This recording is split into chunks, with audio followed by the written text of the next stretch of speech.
Forces russes et ukrainiennes l'ont confirmé. Un assaut est en cours contre l'usine Azovstal de Mariupol.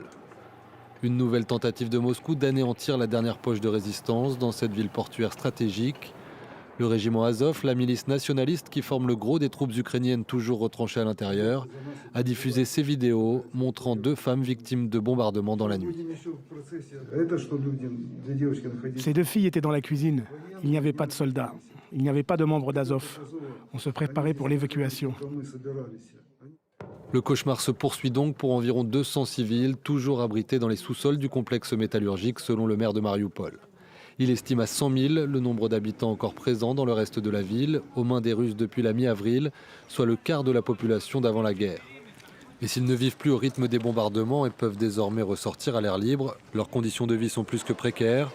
Plus d'eau, d'électricité ou de lignes téléphoniques, la quasi-totalité des immeubles détruits.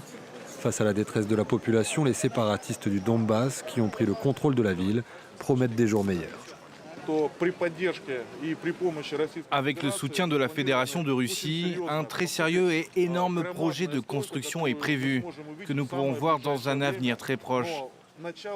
Mais il commencera dès que le problème avec Azovstal et les nationalistes sera entièrement résolu. L'ONU espère pouvoir organiser d'autres évacuations humanitaires d'une partie de la population de Mariupol, notamment les personnes ayant besoin de soins médicaux.